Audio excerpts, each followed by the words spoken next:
आज की बात। स्वागत। आप जानते हैं कि आज की बात में इस समय हम लोग भारत के जो बौद्ध दार्शनिक हैं, जिन्होंने बौद्ध दर्शन को अपने अलग अलग समय पर अपनी समझ के अनुसार उसे विकसित किया, उसे विश्लेषित किया और समूचे विश्व में भारतीय दर्शन को पहुंचाया। इन दार्शनिकों में जो प्रमुख नाम है, उन प्रमुख दार्शनिकों का एक छोटा सा परिचय इस समय हम लोग आपके पास पहुंचा रहे हैं आज की बात के जरिए। हमने पिछली कड़ी में नागार्जुन को देखा, आर्यदेव को देखा, कई दार्शनिकों को इस कड़ी में हमने जोड़ा। आज इस कड़ी में जुड़ रहे हैं भाव विवेक। भाव विवेक एक ऐसे दार्शनिक जिन्हें वास्तव में मूल सिद्धांतों के आधार पर जिन्होंने अपने दर्शन को विकसित किया, ऐसे दार्शनिकों में से वे एक है, लेकिन सामान्य रूप में उन्हें माध्यमिक दार्शनिक के रूप में पहचाना जाता है। दरअसल भाव विवेक जो है वे दक्षिण भारत से आते हैं और दक्षिण भारत में उन्होंने बौद्ध दर्शन को जिस तरह से विकसित किया, विश्लेषित किया, उसे समझाए, उसमें उन्हें एक प्रमुख दार्शनिक के रूप में लोग जानने लगे।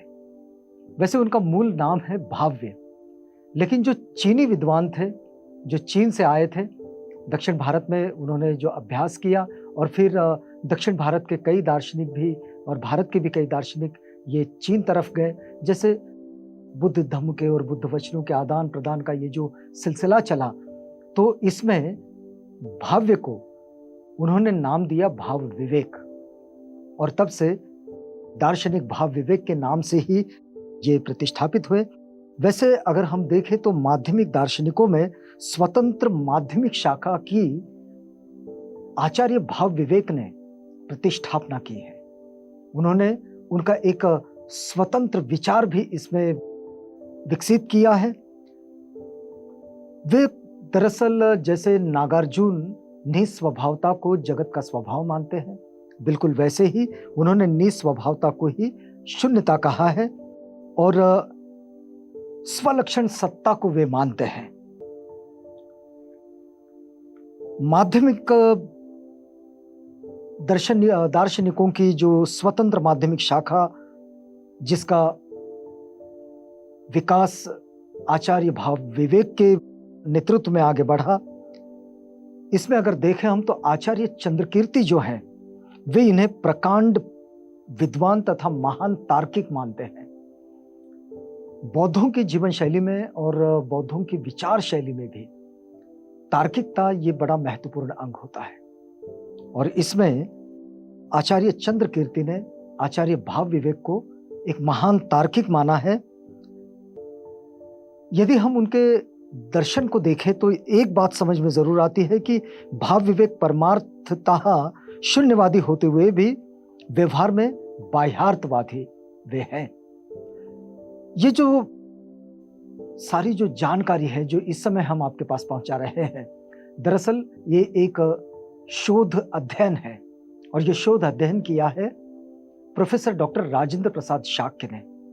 प्रोफेसर साहब दर्शन शास्त्र के बड़े अच्छे प्रोफेसर हैं और उन्होंने ही भारत के जो दार्शनिक हैं, इन दार्शनिकों की एक सूची बनाकर उनका एक बड़ा अच्छा परिचय अपने अध्ययन के द्वारा, अपने शोध के द्वारा प्रकाशित किया है। ये पुस्तक बाजार में है, विश्व के महान बौद्ध दार्शनिक इस नाम से। तो हम इस अनमोल कार्य के लिए प्रोफेसर डॉक्टर राजेंद्र प्रसाद शाक्य के प्रति कृतज्ञता व्यक्त करते हैं, उनके प्रति आभार व्यक्त करते हैं, उनको धन्यवाद देते हैं और आचार्य भाव विवेक का ये जो परिचय है इसमें हम आगे बढ़ते हैं। देखिएगा, आचार्य भाव विवेक की अगर रचनाओं को हम देखें तो संस्कृत में इनकी कोई रचना नहीं दिखाई देती है, लेकिन आचार्य नागार्जुन की मूल जो माध्यमिक कारिका की टीका, जो प्रज्ञा प्रदीप मध्यमक हृदय और उसकी वृत्ति तर्क ज्वाला, इसके मध्यम कार्थ संग्रह इसके द्वारा जो आते हैं, ये इनके प्रसिद्ध ग्रंथ है। वैसे अगर देखें कि बौद्ध और बौद्धोत्तर सभी दर्शनों की स्पष्ट और विस्तृत आलोचना की जो जानकारी है, ये पूरी जानकारी आचार्य भाव विवेक की ग्रंथ रचनाओं में जरूर मिलती है। एक बात और है, मध्यम कार्थ संग्रह तथा हस्तरत्न या फिर कर्मणि नामक दो कृतियां जिनका संस्कृत में उद्धार किया गया है। आचार्य भाव विवेक की दो कृतियां और है, मध्यमक अवतार प्रदीप और मध्यमक प्रतीत्य समुत्पाद। तो ये जो दो चीजें हैं, इन दो चीजों पर आचार्य भाव विवेक ने बड़ी गहराई से काम किए हैं, बड़ी गंभीरता से काम किए हैं। उन्हें स्वातंत्रिक माध्यमिक निकाय के संस्थापक इस रूप में जरूर जानते हैं।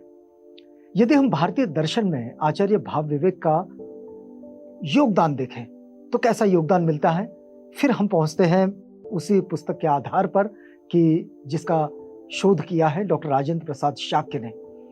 वे लिखते हैं कि दार्शनिक चिंतन के क्षेत्र में भाव विवेक ने शून्यवाद के समर्थन में स्वतंत्र अनुमान पर चिंतन प्रस्तुत किया है।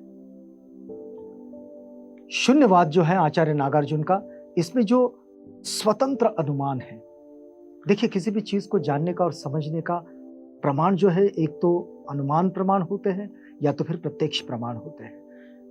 आचार्य भाव विवेक ने स्वतंत्र अनुमान पर चिंतन प्रस्तुत किया है और इसलिए ये इसमें उनकी ओर से उनके जो अनुभव रहे, उन अनुभवों का समर्थन, उन अनुभवों की अभिव्यक्ति और उनका अपना अनुमान, ये सब मिलाकर उनका दर्शन विकसित होता है।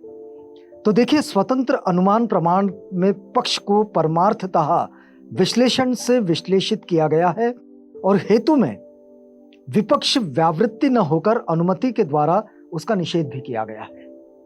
तो देखिए, जैसे परमार्थतः आध्यात्मिक आयतन स्वतः उत्पन्न नहीं है क्योंकि वे विद्यमान हैं, और जैसे कि चैतन्य, इसे किसी ने उत्पन्न नहीं किया, ये तो विद्यमान है। यहां परमार्थतः विशेषण इसलिए दिया गया है कि चक्षु, घ्राण, जिह्वा, श्रोत इत्यादि आयतन जो है, इनका संवृत्ति उत्पाद प्रतिषेध नहीं है।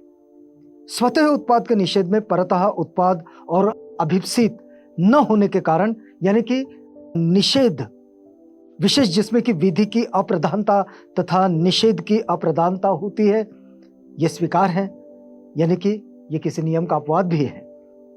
प्रतिषेध इसमें स्वीकार नहीं होता है।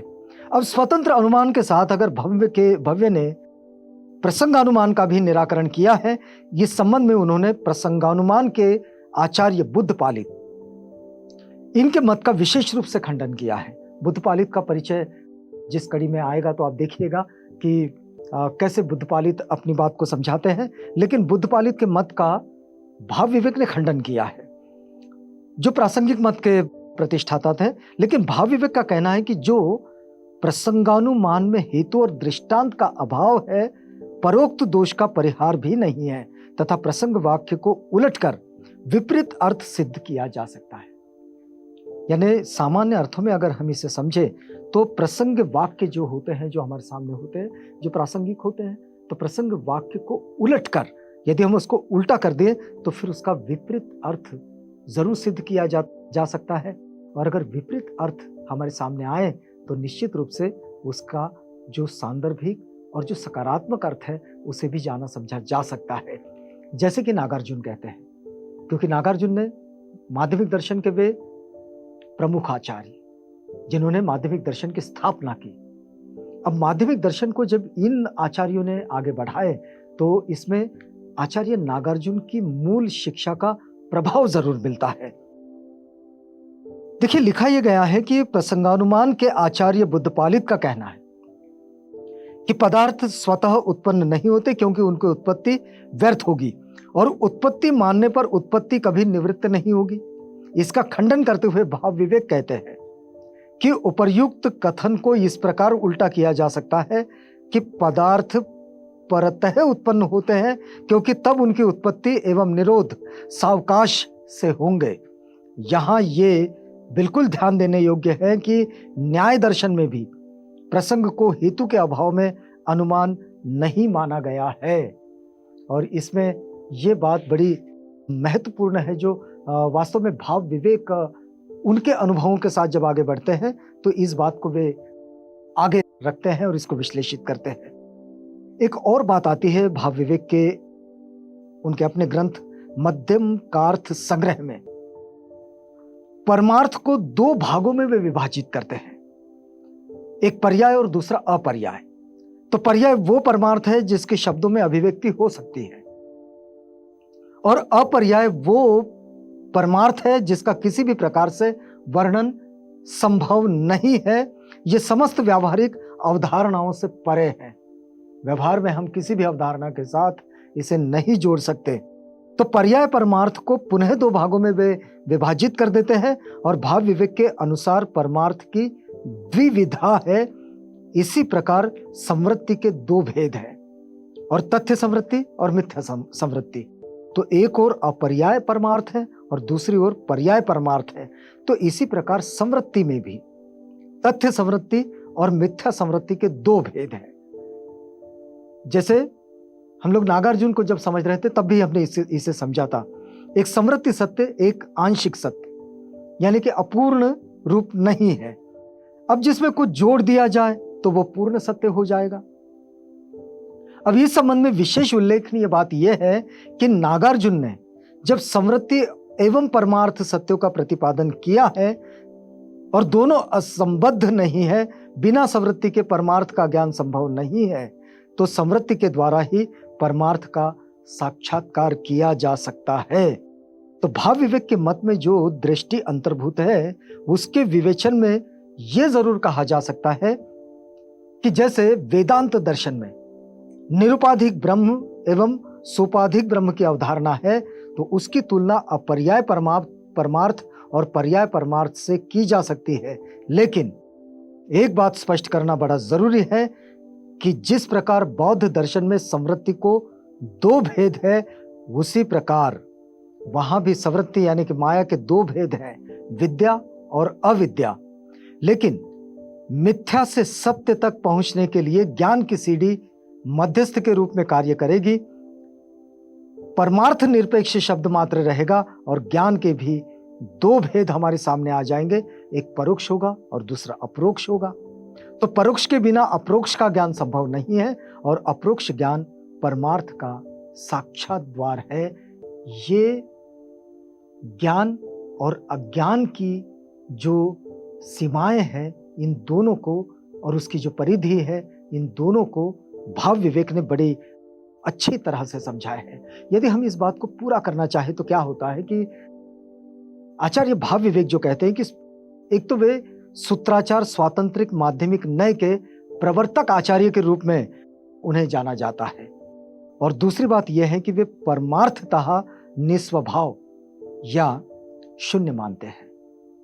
यानी उनके अनुसार समस्त धर्म मायावत मिथ्या है और धर्मों की परमार्थिक सत्ता नहीं है, धर्मों की संवृत्ति सत्ता या व्यावहारिक सत्ता है। आचार्य भाव विवेक ने अपने ग्रंथों में व्यवहारतः समस्त धर्मों की बाह्यार्थता सत्य सत्ता मान ली है, और इस विषय में आचार्य का तर्कपूर्ण दृष्टिकोण है कि बाह्यार्थ सत्ता होती है।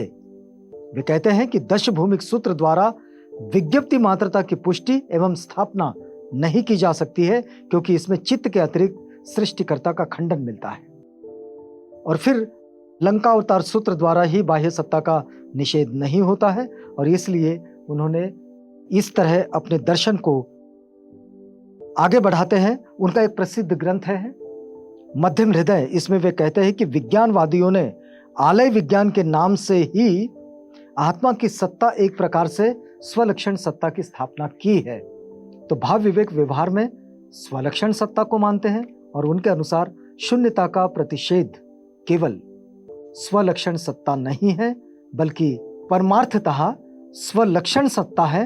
वे परमार्थतः विशेषण पर बहुत बल देते हैं, और उनके मत के अनुसार स्वलक्षण सत्ता और स्वभाव सत्ता ये दोनों पर्यायवाची है, और इस तरह वे अपने दर्शन को आगे बढ़ाते हैं।